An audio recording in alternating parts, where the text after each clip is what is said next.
敬拜你的时候，我们就相信你会充充足足的给我们足够的信心，从神你来领受你的祝福，开我们的心，我们的口，让我们透过声音来荣耀你，歌颂你，也透过这样子的一个聚会来服侍你。主，你所喜爱的就是你的百姓们渴慕亲近你，领受你的话语。主有我们愿意透过诗歌的歌词，就是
亲爱的弟兄姐妹们，大家平安，平安，晚安，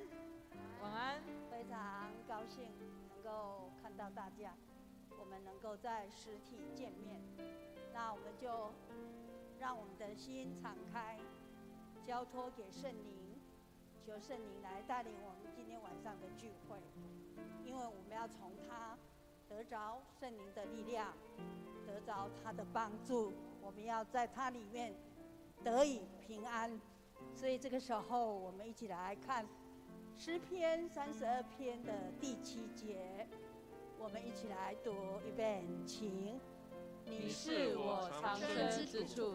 你必保佑我脱离苦难，得救的乐歌四面环绕我。我们感谢神，神是我们藏身之处。我们真的是感谢神，在任何环境，我们的上主都赐给我们能力、力量来突破所有的困难。在我们面对很多挑战的时候，圣灵来扶持我们，所以我们要献上感谢。也圣灵今天亲自临到我们这个地方，让圣灵开我们的心眼，让我们看到我们弟兄姐妹能够在这个现场实体聚会的当中，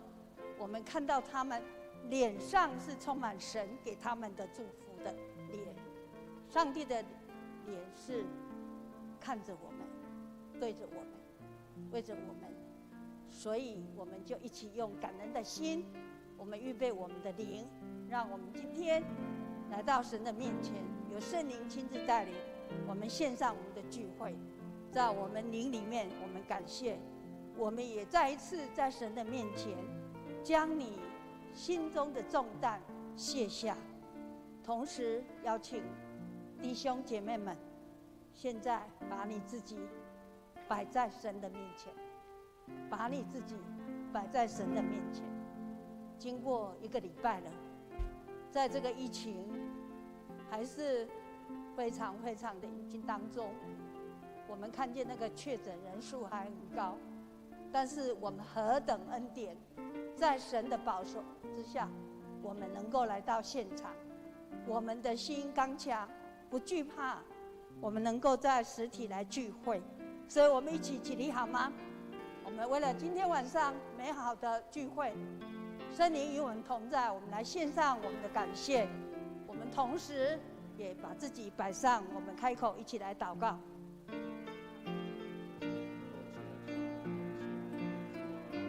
要把它为圣，我们要在你面前将自己摆上，我们要在你面前将自己摆上，我们渴慕你，我们需要求天父上帝阿爸父神，你与我们同在，把你的慈爱赐给我们，在四周来围绕我们，让我们能够在你里面得享平安。我们要谢谢你，我们要谢谢你。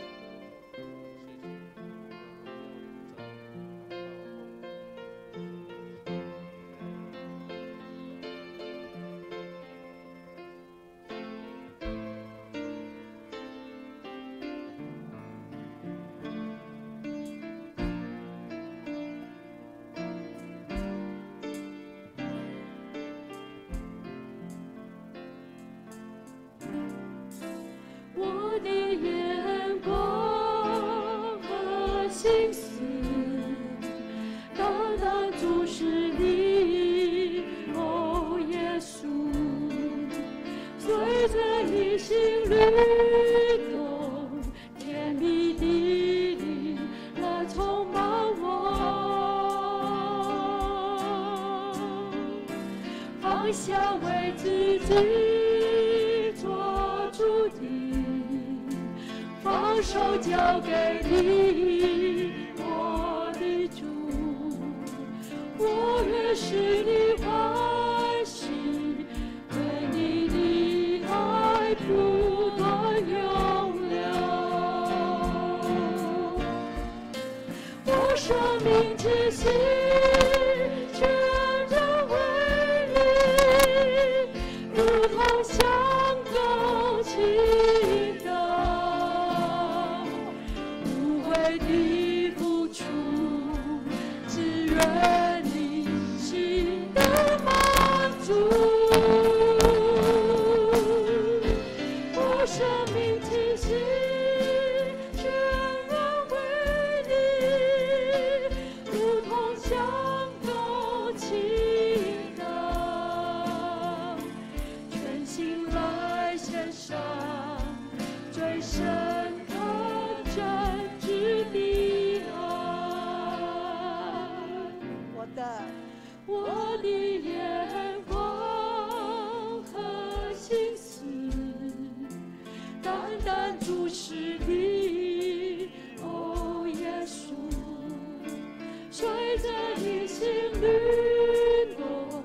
甜蜜的灵来充满我，放下为自己做主的，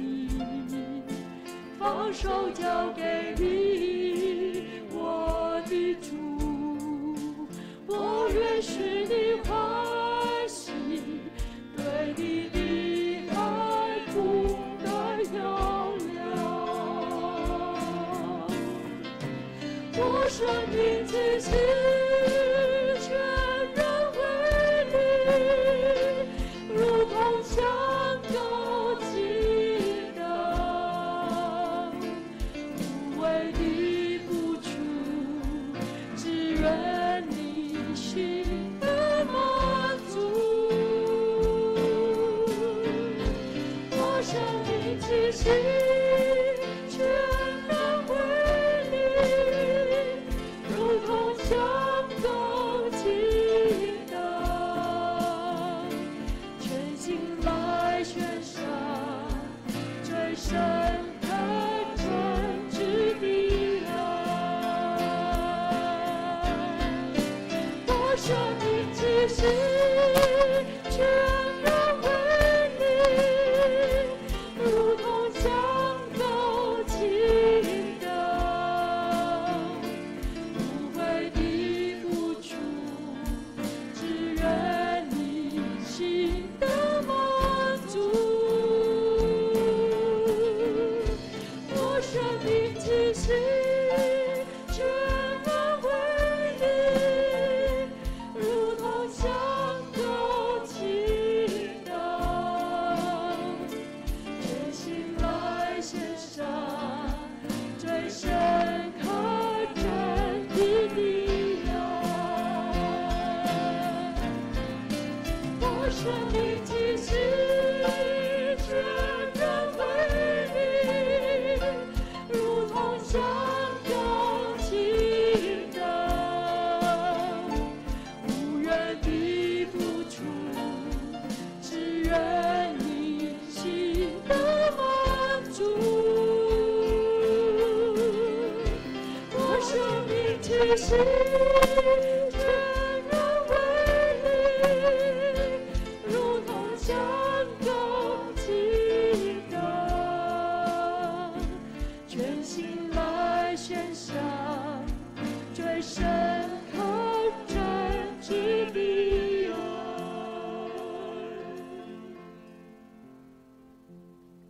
求圣灵来帮助我们，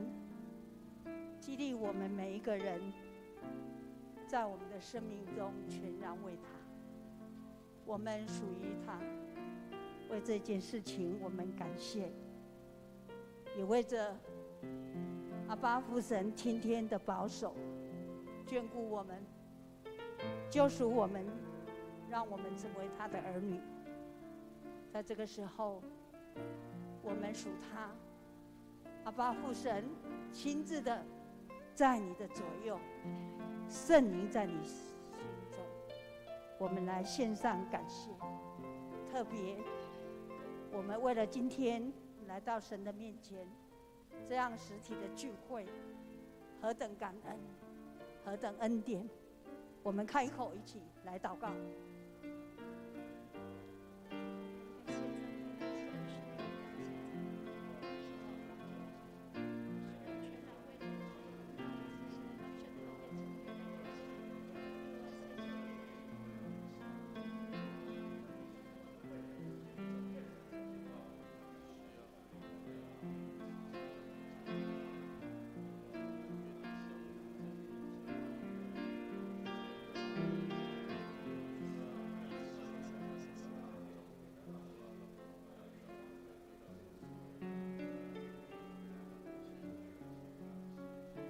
亲爱的圣灵，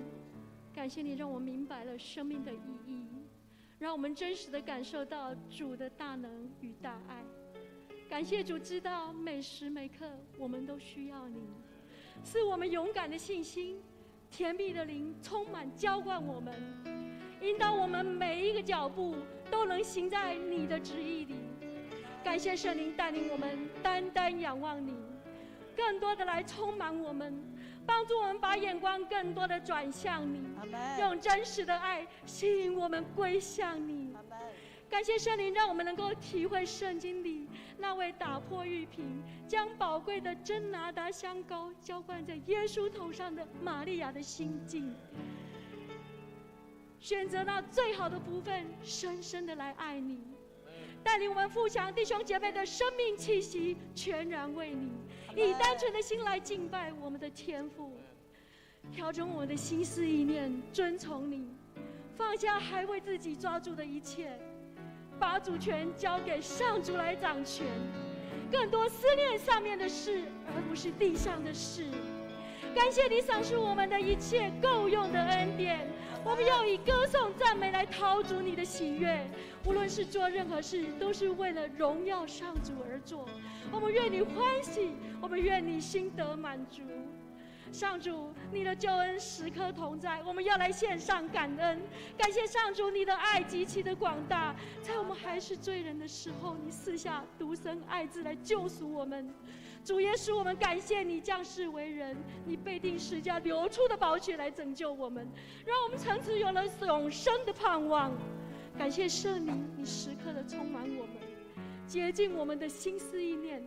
让我们单单仰望你，远离属世的邪情私欲，脱离罪恶对我们的捆绑，赐我们力量，让我们胜过一切魔鬼撒旦的诱惑，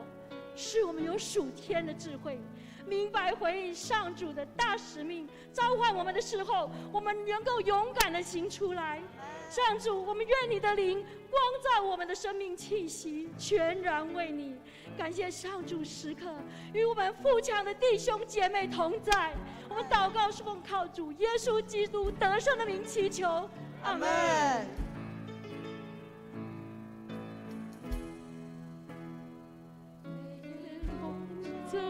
是不见光，迎接闪烁，环绕着我们。求你睁眼看，侧耳听祷告，你百姓在这里祈求。你的心事是我们盼望，你的应许黑暗中曙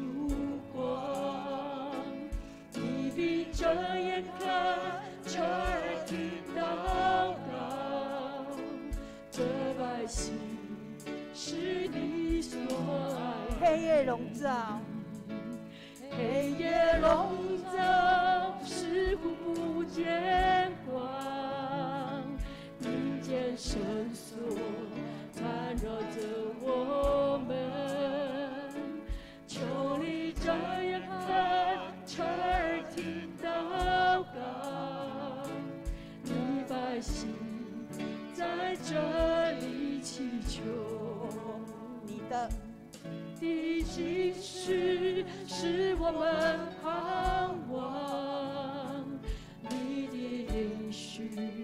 黑暗中曙光。你闭着眼看，侧耳听祷告，这百姓是你所爱的。急难之中，我们会转向你，你是主，承认你是主。求你转移无法离的列路，你是主，你是救我们的主。求你医治，求你怜悯，求你兴起，求你救人。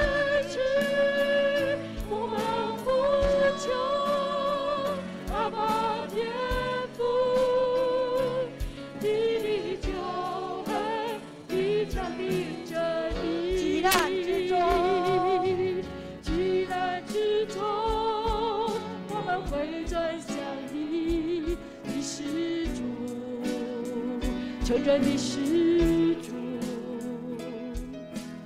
有你专一，不怕你的烈怒，你是主，你是救我们的主，求你医治，求你怜悯，求你兴起，求你救回去。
来医治我们台湾这块土地，我们求台湾的平安，上帝赐福台湾这块土地，我们求天父上帝慈爱降临到台湾这块土地所有的教会当中，来兴起复兴他的百姓，也求神将平安和谐赐给我们台湾这个社会，让百姓能够安居乐业，让我们每个人能够平安，让这个疫情真的快快的缓和下降。我们呼求我们的神，呼求我们的阿爸天父，呼求他的救恩降临在台湾这块土地。我们一起开口呼求我们的神，开口来祷告。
你的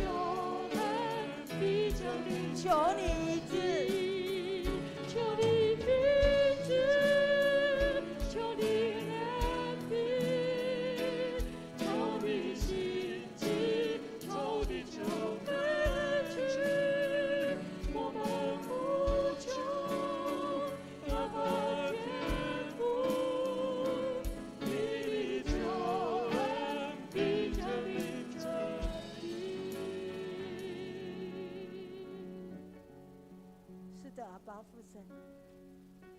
你的救恩必降临在台湾这块土地，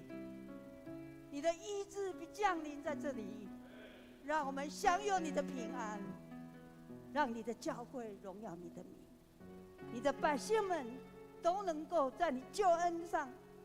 恩上加恩，利上加利，来荣耀你。我们这样祷告都是奉靠主耶稣的名，阿们。请坐。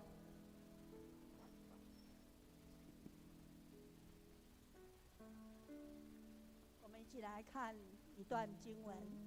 约书亚记》第5章的第2节，短短的：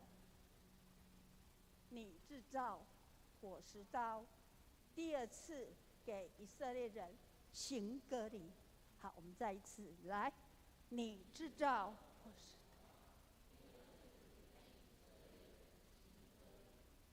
神的百姓都过了约旦河之后，也就是在旷野漂流40年的那一代，旧的那一代都过去了，都死了。新的一代就进入神应许之地，来到迦南地，过了约旦河。神就对约书亚说这一句话：你制造火石刀，第2次给以色列人行割礼。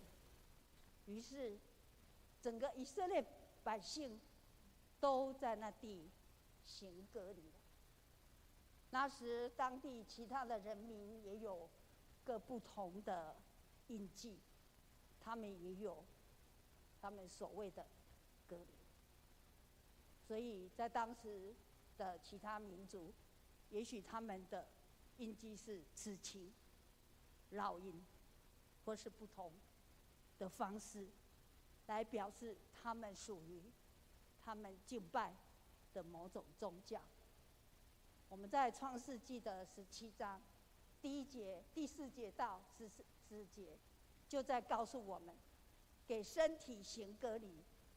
是神与他的百姓立约的印记。创世纪的17章非常的清楚，让我们了解，割礼是神与他的百姓立约的印记。这印记也使以色列百姓从万民当中分别出来，归给神的，做神的百姓。所以割礼是神立约的记号，也就是突破信心的展现。今天我们就一起来分享突破信心的第4要素——割礼。这是第4要素。神的百姓受割礼的时候，在那个时刻是神安排的，是神挑选的。以色列人知道，他们进入这个迦南地，面对了许多敌人，攻打他们的完美时间应该是进入迦南地，过约旦河，这个时机是最完美。但是神却在这完美攻击仇敌的时刻，他吩咐百姓要先受割礼。这个时间点对人看来似乎是很糟，因为他们不但失去制服敌人的先机，而且也是暴露他们软弱的一面。受割礼是非常的痛苦，是他们软弱的时刻。但是以色列百姓却在这个软弱的时刻顺服神，他们听神的命令，他们按照神的时间来行割礼。所以在这个时间，当以色列百姓真正彰显出突破他们的信心的时刻，最软弱的时候，是以色列人的信心、顺服的态度，在神的面前表现出来的时刻。所以以色列百姓正向神说，即使我们在软弱的时候，我们仍然要信服你，因为你是使我们在软弱当中显得完全。我相信这句话也是对我们说，即使我软弱的时候，我仍然要信靠你，因为你使我在软弱的当中显得完全，让我们在软弱的当中信靠神。这是以色列百姓在敌人的面前也是这样子的，表现出他们的信心，所以他们就先接受割礼，来展现全然相信神、信靠神的态度。因此，割礼所代表的，他所表现出来的，就是完全依赖大而可畏的神。这个态度对我们今天，我们弟兄姐妹们，我们基督徒到底有什么意义呢？割礼是圣约的记号，是神跟百姓之间的一个记号，也成为我们肉体跟心灵上的一个记号，更是我们肉体心灵上的见证。所以割礼是见证神为我们所立下的圣约的记号。再讲一次，这个割礼是神为我们所立下圣约的记号。刚才我有说，割礼是非常的痛，但是他所表达出来是要切除罪性。神让他的百姓在割礼的过程忍受这个痛，也告诉我们，有时候我们要切除，我们要割断过去，是非常的痛。所以割礼是代表切除罪性。我们来看第二段的经文，哥罗西书的第2章11节，我们慢慢的读，我们来了解这一段的意思。我们一起来，里面也受了不是人手所行的割礼，乃是基督使你们脱去肉体情欲的割礼。我们在基督里，基督使我们脱去肉体情欲的割礼，所以我们在基督里脱去这样肉体情欲的割礼，告诉我们什么？我们是在基督里面受了割礼。所以如今在我们基督徒的心里，我们信仰里面对割礼的认识是指我们的内心，就是我们在基督里面，我们内心行了割礼，因着基督，我们除去内心的罪，还有黑暗，因着在基督里面破除过去，破除所有的咒诅，破除所有的斥责，破除所有的捆绑，一切的罪性。我们在基督里，因着这个割礼，我们破除它。我们在基督里，我们的内心彻底的除去，脱去所有受魔鬼掌控以及黑暗的权势。所以当神的圣约，就是神与我们立约的时候，这个记号在我们身上的时候，发生在我们身上，我们的生命就会被改变。比方说，过去我们拼命努力许许多多的事情，但是我们因着在基督里面，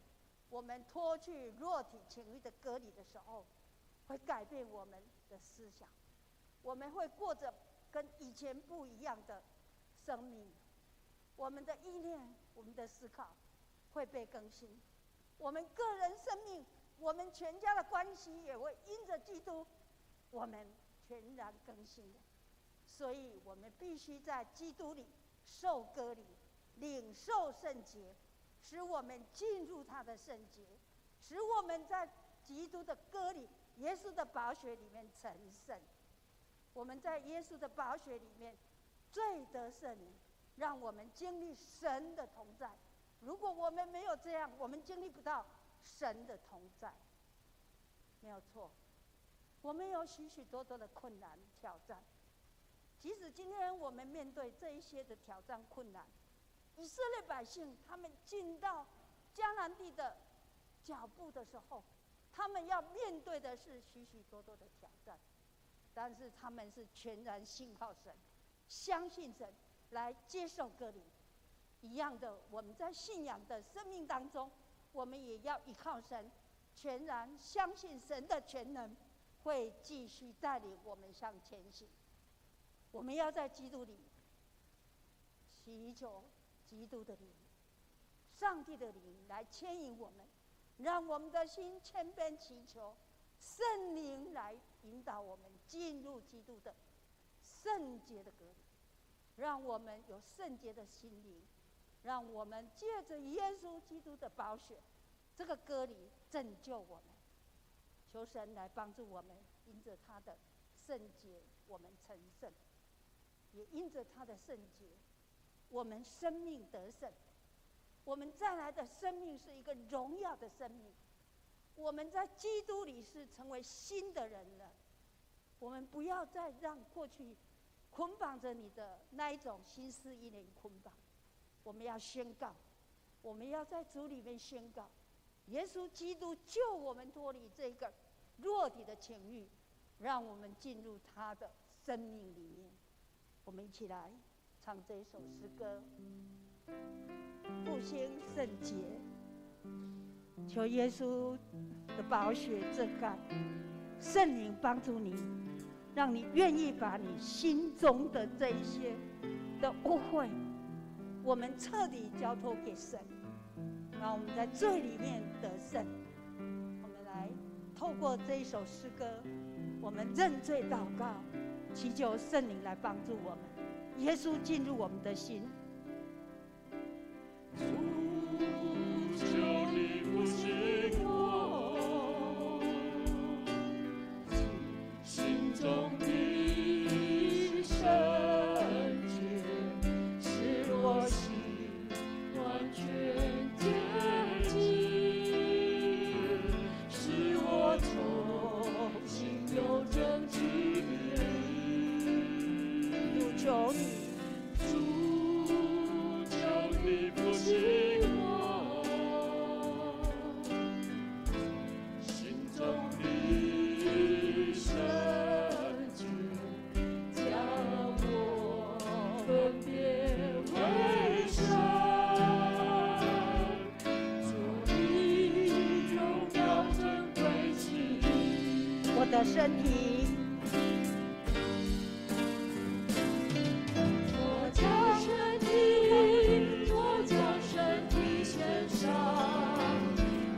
圣座的圣洁的器皿，我将身体献上为你而活，荣耀你名。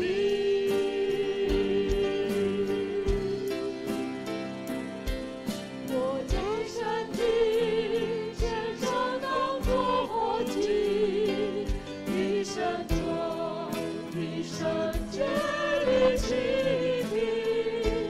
一生传扬基督的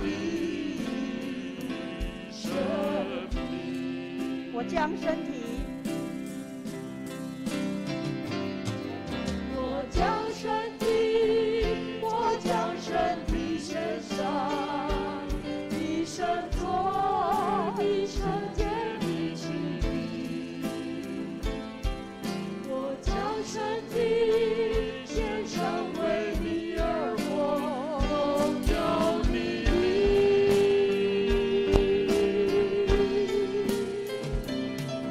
我的身体献上当作活祭，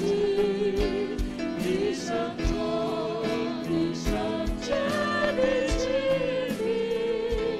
一生传扬基督的生命。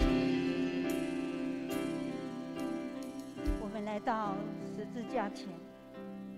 求救恩的主彻底除去我们内心的罪性和过犯。我们认罪祷告，求圣灵的能力破除你我生命中所有的捆绑咒诅，释放你我的生命。求主的圣约落实在我们身上，家庭里、教会中。我们需要谦卑呼求我们的天父。我们一起开口，我们一起开口呼求天父。我们认罪祷告，我们求圣灵帮助我们。哈利路亚，我们的主，我们感谢赞美你，在你面前，我们要再一次的因着主耶稣的救赎，我们感谢你，因为你的救赎让我们脱离这个弱体的情欲，让我们能够因着你的爱、你的救赎，使我们除去内心所有的罪犯。哈利路亚，我们的主，我们感谢你，也因着圣灵的帮助，在我们生命当中，所有的捆绑、咒诅、黑暗，都因着圣灵的帮助，我们来到耶稣的面前，我们来到十字架救赎的前面。主啊，我们感谢赞美你，我们恳求你在我们的生命当中，你再一次的将你的圣灵落在我们身上，让我们每一个人都在你的里面，让我们每一个人都在主里面祷告，祷告，感谢赞美你。在天上的父神，你是我们生命的主宰，是我们的救主，你释放我们的，你是我们的上主。现在我们来到你面前，我们献上我们的感恩敬拜，我们开口在这里敬拜你、称颂你，因为你是配得我们称颂的天父，因为你的名永远被称颂，直到你再来。天父上帝，你应许说，我们在患难之日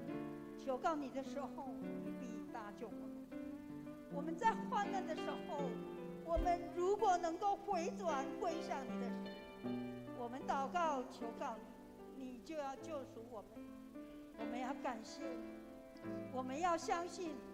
我们更要因为你的搭救、拯救大能，在我们身上，在我们弟兄姐妹的当中，我们献上感谢赞美。现在我们要同心求告你，在富强教会所有弟兄姐妹的家庭，他们的工作、他们的学业健康以及信仰上，每一个人在各个领域所面对的困难、威胁，或是他们生命中受仇敌紧紧抓住的时候，这些都时常让我们挫败，这些也时常让你的名蒙羞。我们求告你的名，求你彰显你的大能，满有威严降临来拯救我们，脱离魔鬼一切的攻击，来拯救我们脱离受辱之地，释放我们心中的重担。我们要领受你的救赎，我们要领受你的圣洁，我们要进入你里面，让我们能够走出你在我们每一个人生命中的命定。上主啊，我们要借着你的话语教导、慈悲的劝勉，再次将自己献上，当作活祭，是圣洁的，是神你所喜悦的。我们要如此行，这是理所当然的。圣灵，我们的神，求你进入我们的心，使我们的生命改变更新，并在你灵里面，我们有着圣洁的生命，全然属你。我们要在你里面，我们要全然属你。这个时候，我们一起用罗马书12章第1节这个经文来做宣告祷告。我们一起先来读这个经文，下面有一个祷告文，预备，请。罗马书弟兄们，我以上帝的慈悲劝你们将身体献上，当作活祭，是圣洁的，是神所喜悦的。你们如此行，理所当然的。我们奉耶稣基督圣名宣告，我们要献上自己，进入你真理圣约中，及耶稣宝血遮盖下，走在圣洁道路上，荣耀你。我们一起来唱这首诗歌，复兴圣洁的副歌。我将身体献上。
身体献上当作活祭，你圣灵，你圣洁的器皿，你圣羔羊，基督的生命。哈利路亚，赞美，感谢我们的神。主啊，让我们在这个恩典时刻，我们也有这个福分聚集在这里。神啊，请你将你的圣约普遍实行在每一个弟兄姐妹在我们的教会当中。主啊，这个圣约是保护，是祝福，是恩典。主啊，让我们活在你的应许当中，你的命定中，你的永远的保护恩典当中。每一位弟兄姐妹都是神宝贝的儿女，让我们在遇见这样的疫情还没完全消散的时候，我们仍然抱持着信心，我们能抱持着盼望，我们也抱持着神给我们的喜乐，面对一切的挑战。感谢你，让我们迎向曙光，看见疫情慢慢的消除，我们弟兄姐妹大家热情再回到主的面前，一起聚集，一起鼓励，一起代祷，也一起祝福，一起造就。感谢赞美你，奉你的名来祝福每一位，包括在线上的弟兄姐妹。祷告奉靠主耶稣基督得胜的名，阿们。拍手感谢主，谢谢每位同工，请坐，谢谢大家的服侍，感谢主。弟兄姐妹，大家平安。我们一直在躲疫情，现在已经进入下半年了哈。我们期待这个疫情很快能够让大家能够解封了哈。其实我知道每个弟兄姐妹大家都非常有智慧，在面对疫情的时候，用最好的态度去面对。也许有人染疫了、发烧了、身体不舒服，但是靠主来得胜。我们继续为每一位弟兄姐妹祷告，希望大家能够无论染疫或是没染疫，大家都平安来度过。那台湾也能够走向一个开放的一个经济更加兴旺，弟兄姐妹，我们的居民大家的更活跃成为神所祝福的国土哈，感谢主。那牧师做一两个补充报告就好哈。第一个就是我们在这个礼拜天那我们要请西雅如传道来当主礼哈，要分享神的话语鼓励大家最好能够到实体来我们知道许传道他的任期就在这个月底就要完成了哈，所以跟我们一起相处的时间不是很多，但是我们继续为他祷告，因为他在下个礼拜四要在许多牧师跟长老面前讲道，很多次讲道，但这一次讲道不一样，因为大家要举手通过说，许传道你变成许牧师了哈我们要为他祝福一下求神恩典跟他同在。那我们这个礼拜天下午2点呢，我们要恭喜我们的终结执事，他的公子叫建宏还要跟严丽红姐妹来结婚。我们期待大家都来现场来祝福，等于宣告我们这个解封的大家都平安了求神恩典跟我们同在。那另外有2个比较近期的活动，让牧师报告一下。第一个就是我们预定在8月7号，就是父亲节那一天，邀请蒋忠牧师来到我们当中，还跟他师母他们很会唱诗歌，很会做见证期待我们那一天呢，是一个庆祝88节的一个感恩的主日，同时也是一个福音主日那邀请好朋友、亲友来听这个蒋忠牧师是一个很年轻的时代，像万沙浪有没有听过？有听过点头的就是牧师的年纪那个原住民的歌星的那一代他后来悔改信主来当牧师了他在高雄要来，本来是要在我们去年就预备好要到梦时代那边了雅悦会馆，但是就是一直疫情没办法，我们就改成两个主日这个主日的2堂他的分享跟见证应该很丰富，所以可能分上半场跟下半场，所以我们预备心你如果本身可以2堂都参加如果你邀朋友来哈，亲友来，也可以看适合上半场或是下半场，因为它应该是原住民是以国语为主了哈，我们华语为主这样子哈。那另外8月14号是我们的周年庆，那就是我们要恢复正常的一个感恩礼拜。不过那一天有洗礼哈，所以我们小组当中有弟兄姐妹已经预备好了要受洗的，我们就请他们报名我们在14号那天举行洗礼哈。这大概是这近期比较重要的事工求主带领我们哈。我们今天很高兴呢，我们有2位新朋友来到我们当中，一个是徐雅云姐妹，徐雅云姐妹在哪里？欢迎你，徐姐妹哈。她是我们荣泰小组长他的同事，同在外面企业工作的样子是在他的社工方面的专业哈。欢迎你来参加我们今天的祷告会。另外一位是郭佩芝，郭佩芝，欢迎你是吗哈？要写郭，谁写？有人抱歉是蔡是吧？好，蔡佩芝来拍手一次，再重拍一次。欢迎你哈，欢迎你哈这个我们祷告会哈。有新朋友，我们觉得越很兴奋，因为来参加祷告会，表示他对信仰圣灵有需求、有追求